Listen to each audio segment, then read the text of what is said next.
दोस्तों, आज हम डिस्कस करेंगे कि क्या ये शेयर मार्केट ओवर वैल्यूड है। क्या जो बबल है वो बस हाल ही में बर्स्ट होने वाला है और क्या सामने करेक्शन आएगा कि अनदर मेजर क्रैश का अपने को सामना करना होगा। इन सब चीज़ के बारे में आज अपने डिस्कस करेंगे। अब निफ्टी को 3 मैट्रिक्स से बेसिकली मापा जाता है जिससे आइडिया लगता है whether ये ओवर वैल्यूड है कि नहीं। अब जैसे अगर निफ्टी 50 का बात करें तो उसमें 3 मैट्रिक्स आ जाता है। पहला है पी रेशियो यानी price to earning ratio, second है पीबी रेशियो यानी प्राइस टू बुक रेशियो, और तीसरा हो गया डिविडेंड यील्ड रेशियो। तो यहाँ अगर अपने पीई रेशियो का बात करें यानी प्राइस टू अर्निंग्स रेशियो, तो अराउंड आज के दिन अराउंड 29 है। अब देखिए ये अराउंड 37-38 तक गया था, तो आज अपने को लग रहा है काफ़ी कम हो गया है पिछले कुछ महीने से। पर एक्चुअली ऐसा बात नहीं है, क्योंकि क्या हुआ पहले क्या है वो स्टैंड अलोन अर्निंग के हिसाब से पी कैलकुलेट होता था ऑफ द इंडेक्स। अब क्या है कंसोलिडेटेड अर्निंग्स के हिसाब से कैलकुलेट हो रहा है और उस कारण से पी ज़्यादा कम दिखाई दे रहा है।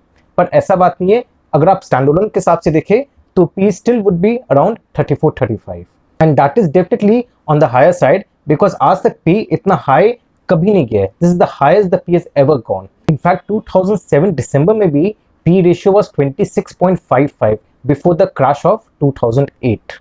अब यहाँ के अगर आइसोलेशन में देखा जाए तो P ratio is definitely high, तो उस हिसाब से तो अगर देखें तो अपने को लगेगा कि the market is really overvalued, but that is not enough. अब अपने पीबी रेशियो का बात करें यानी price to book value ratio, और वो आज के दिन 4.43 है। अब दोस्तों पीबी रेशियो का क्या सिस्टम है कि अगर 4.5 के ऊपर होता है then it is considered as overbought zone, और फिलहाल वो ओवरबॉट जोन में भी नहीं है। इनफैक्ट 2007 दिसंबर में पीबी रेशियो वाज 6.23, तो उस हिसाब से देखा जाए तो पीबी रेशियो अभी भी काफी मैनेजेबल रेंज में है। तो देखिए जब अपने पी रेशियो देख रहे थे तो लग रहा था कि मार्केट कितना ओवर वैल्यूड है, पर वहीं अगर आप अपने देख रहे पीबी रेशियो तो लग रहा है मार्केट तो अभी तक ओवरबॉट जोन में भी नहीं गए, तो ओवर वैल्यू तो है ही नहीं। और फाइनली अगर अपने डिविडेंड यील्ड रेशियो का बात करें तो वो आज के दिन है 1.24, और डिविडेंड यील्ड रेशियो का क्या लॉजिक है कि अराउंड 1.5 के ऊपर होना चाहिए। अगर 1.5 के नीचे होता है तो it is considered as overbought zone, specially अगर 1 के नीचे चला जाए, और ये अभी फिलहाल 1 के नीचे नहीं गया। इनफैक्ट दिसंबर 2007 में it was 0.88, it had gone below 1। देखिए यहाँ भी बीच में गया था 2-3 महीना पहले, it had gone below 1 but again it has climbed up. तो अगेन डिविडेंड रेशियो के हिसाब से भी it is still not in the overbought zone. तो दोस्तों एक चीज तो यहाँ क्लियर हो गया कि आइसोलेशन में कोई भी फिगर्स को नहीं लेना चाहिए। तीनों मिला के आप देखो तो it is not necessarily that the market is overvalued और we are in a bubble. और यहाँ ये भी क्लियर कर दूं कि this data is also not enough, there are many other factors जिससे क्लैरिटी आएगा अपने को whether the market is overvalued और नॉट। कुछ फैक्ट्स आपके सामने रखना चाहता हूँ। अब देखिए मार्च 2020 यानी ऑलमोस्ट 1 साल 2 महीना पहले our market cap, the entire stock market का market cap was around 1.5 trillion dollars. और मार्च में जब क्रैश हुआ मार्केट तो FIs यानी फॉरेन इंस्टीट्यूशनल इन्वेस्टर्स ने अराउंड 16 बिलियन डॉलर्स मार्केट से उस महीने में निकाल दिया। Around 8 billion dollars from the equity and around 7.5 billion dollars from the debt market. पर मजे की बात यह है कि in the past 1 year, that is April 2020 to अभी तक, the FIs have actually brought in around 33 billion dollars, यानी 16 बिलियन डॉलर निकाला था एक महीने में, और ये एक साल में 33 बिलियन डॉलर वापस डाला गया मार्केट में, यानी double the amount which they had taken out during the crash. तो आई कैन अंडरस्टैंड कि आप ये सोच रहे होंगे कि अगर 16 बिलियन डॉलर्स निकला मार्केट से और उसके बदले अगर 33 बिलियन डॉलर्स आया मार्केट में, तो हिसाब से आज के दिन Nifty should be around 24 to 25,000, क्योंकि उस समय मार्च के समय निफ्टी करीबन 12,500 के आसपास था, और अगर डबल पैसा है तो निफ्टी भी डबल होना चाहिए था। बट ऐसा नहीं हुआ, क्योंकि इन द पास्ट 1 ईयर DIs ने अराउंड 16 बिलियन डॉलर्स का सिक्योरिटी बेचा है मार्केट में, and that is why the Nifty today is not at around 25,000 and it is at around 15,500, but not at 12,500, क्योंकि डिटेल्स लोग का भी अच्छा खासा कॉन्ट्रीब्यूशन रहा है to move the market upwards. Interesting thing क्या है कि अगर 16 बिलियन डॉलर्स मार्केट से निकलने से इतना जबरदस्त क्रैश आ सकता है मार्केट में, ऑलमोस्ट 30-35% मार्केट गिर गया था, तो इमेजिन अगर उसका डबल अमाउंट वापस इन्वेस्ट हो जाता है तो कहां से कहां पहुंच जाएगी मार्केट। और आप जानते हैं कि यूएस में फेड प्रेम से पैसा छाप रहा है ट्रिलियंस ऑफ डॉलर्स, तो इमेजिन अगर उसका थोड़ा भी परसेंटेज इंडिया में आने लगे, आ तो रही है पर और थोड़ा ज़्यादा आने लगे, तो कहाँ से कहाँ निफ्टी पहुंच जाएगी। तो अब समझ लो, जहाँ ये एक साल में डबल हुआ है, वहाँ हो सकता है अगले साल में और डबल हो जाए, 25, 26, 30 हज़ार तक पहुंच जाए। और वहीं एट द सेम टाइम अगर यहाँ का गवर्नमेंट का मूव्स के हिसाब से एफआईएस को लगा कि भाई नहीं, अपने को दूसरा कंट्री में लगाना है, दूसरा इमर्जिंग इकोनॉमीज में लगाना है, इंडिया से एक बार पैसा निकालना है, या बहुत बार क्या होता है वो लोग प्रॉफिट बुकिंग में भी चले जाते हैं, लगता है एक बार तो अच्छा खासा प्रॉफिट कमा लिए, थोड़ा सा बार निकालते पैसा। वो अगर ऐसा होता है तो अगेन मार्केट गिरेगा, अच्छा खासा करेक्शन आएगा।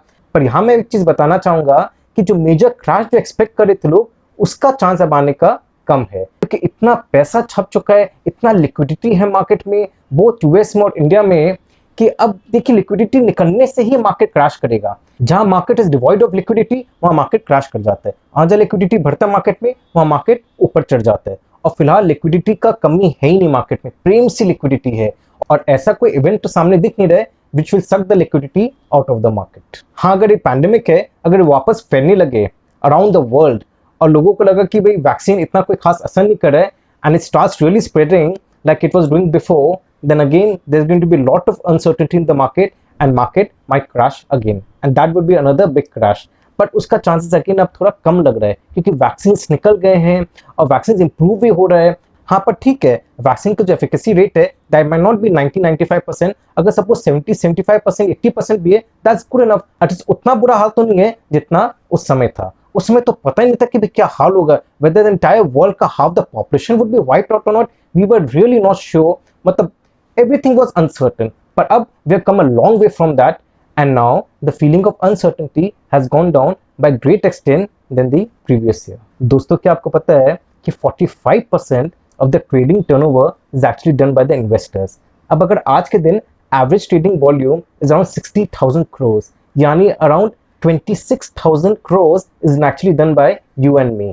तो अच्छा खासा ट्रेडिंग हो रहा है, and that has actually risen drastically। पहले इतना नहीं था, पहले it was around 33%। तो आप समझ लो इतना ड्रास्टिक इंक्रीज हुआ है on trading bye the retail investors. और यहाँ भी इंटरेस्टिंग बात यह है कि एफआईएस का trading volumes was actually 22% in 2016, and now that has come to half, literally 11%।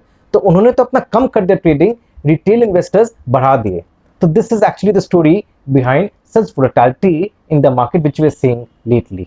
और अगर डीआईज यानी डोमेस्टिक इंस्टीट्यूशनल इन्वेस्टर्स का बात करें तो उनका अराउंड 7 to 8% कंट्रीब्यूशन है टू द ट्रेडिंग वॉल्यूम्स। और अगर फ्यूचर्स का बात करें तो इंडेक्स फ्यूचर्स का 39% is traded by the retail investors, वहीं एफआईएस का कंट्रीब्यूशन कम्स टू अराउंड 15%। तो now it is very clear to you, a lot of money of retail investors is floating in the market right now, और इस कारण से भी अच्छा खासा लिक्विडिटी है मार्केट में। This was obvious because lockdown के कारण काफी लोग घर में बैठे थे and they had to do something, they started trading. और क्या है, specially in the past 1 year काफी businesses are also shut down, lot of people are jobless, so they also got into trading, और मार्केट भी बढ़ा तो definitely सबको फायदा भी हुआ, सब कमाई भी है पैसा, and that has actually brought more and more people into the stock market। So now the big question is कि what should we be doing from here on? अब क्या अपने को करना चाहिए, मार्केट में और पैसा डालना चाहिए कि निकालना चाहिए, what we should be doing? देखिए, पहले तो आप एक गांठ बांध ले कि कोई भी रीड नहीं कर सकता market, no one can read the market, it is very critical and make sure that it is very clear to you। आज के दिन देखते हैं यूट्यूब चैनल्स में कितना प्रेडिक्शन होता है कि भाई अगला महीना मार्केट 5-10% मूव कर जाएगा, ये हो जाएगा, वो जाएगा, सब बकवास है, कोई नहीं प्रेडिक्ट कर सकता है, no one in the entire world. हाँ, प्रोबेबिलिटी का बात करें so you have to see what is the probability of the market going up और down. Market is definitely overvalued, पर इतना भी ओवरवैल्यूड नहीं है, इतना भी ओवरबॉट जोन में नहीं है जितना लोग सोचते हैं।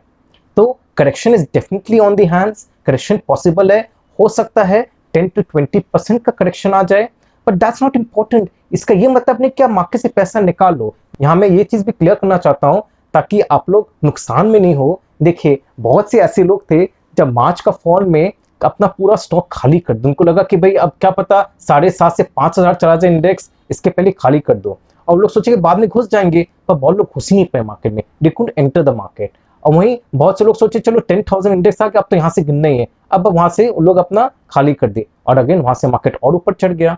तो क्या it's very difficult to predict the market, no one knows. हाँ, अगर 10-20% का करेक्शन आता है तब समझ लो कि आपका भी स्टॉक्स में अराउंड 20 to 25% का करेक्शन आ जाएगा, एंड दैट्स अ लॉट। तो अगर ऐसा आता है तो डेफिनेटली अपना पोर्टफोलियो को थोड़ा हल्का कर देना चाहिए, मे बी 50% कम कर देना चाहिए।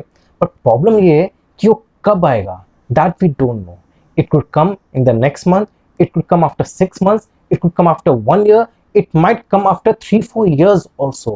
और आप समझ लो अगर वो 1-2 साल बाद आता हो और तब तक मार्केट यहाँ से डबल हो जाए या इवन 50% क्लाइंब कर जाए, और वहां से अगर 20-30% का ड्रॉप भी होता है, 20% का करेक्शन होता है, इवन अगर क्रैश भी होता है 30% का, तभी भी यू आर नॉट लूजिंग। अगर 50% अप हुआ और वहां से अगर 20% डाउन होता है तो एक्चुअली आपका 30% ऊपर से डाउन हुआ तो स्टिल यू आर 20% गेनर। और वहीं अगर अगला महीना करेक्शन आ जाता है then definitely you going to lose money, but this is the pain which you have to go through when you investing in the market. This is the inherent risk in the stock market, and I feel कि उन्हीं लोगों को invest करना चाहिए stock market में who are ready to take that risk. तो यहाँ तो मैं यही सजेस्ट करूंगा कि अगर आप 100% इन्वेस्टेड इन मार्केट में, that it is a good idea to take some money off the table, यानी आप कुछ प्रॉफिट्स बुक कर लो और कुछ पैसे साइड में रख लो ताकि अगर करेक्शन आता है तो उसका फायदा उठा पाए। और अगर आपका कोई खास इन्वेस्टमेंट नहीं है, इनफैक्ट 50-60 या 70% इन्वेस्टमेंट है, then don't need to do anything, just leave it like that, just keep seeing the market. हर महीना या हर हफ्ता थोड़ा थोड़ा डालते रहो पैसा, मैं तो यही कहूंगा, ताकि आप मार्केट का बिगड़ीज का फायदा उठा पाए एंड आपका इमोशनल बैलेंस भी बना रहे। देखिए, investing is not only about earning money, it's also about कि आप घबराए नहीं। अगर आप पूरा समय यू आर वेरी स्ट्रेस्ड, आपको लगे भाई कब मार्केट गिर जाए, कब करेक्शन आ जाए, I will lose so much amount of money, then it is not worth earning that kind of money. दोस्तों, लेटली मेरे पास काफी लोगों का फोन आ रहा है, बट 15,000 10,000 उनको सब्सक्रिप्शन चार्ज काफी हाई लगता है बिकॉज उनका पोर्टफोलियो इतना बड़ा नहीं है। तो इसलिए मैंने अपना पूरा पोर्टफोलियो सर्विस को स्ट्रक्चर कर दिया है, और अब आपके पास 3 चॉइसेस है। एक है फॉर जस्ट 5,000 जहां मैं 10 स्टॉक्स के नाम आपके साथ शेयर करूंगा, फिर है 7,000 जहां मैं 15 स्टॉक्स का नाम आपके साथ शेयर करूंगा, एंड थर्डली 10,000 जहां मैं 25 स्टॉक्स के नाम आपके साथ शेयर करूंगा। आई होप आपके काफी कंसेप्ट्स क्लियर हुए हैं एंड टेंशन भी काफी दूर हुए, बिकॉज मेरा पर्पस है वीडियो का ये बनाने का था कि लोगों का टेंशन दूर हो, लोग घबराए नहीं इतना वोलेटिलिटी को देख के। तो बस इतना ही बोलना था मुझे इस वीडियो में। Thank you very much for listening to me.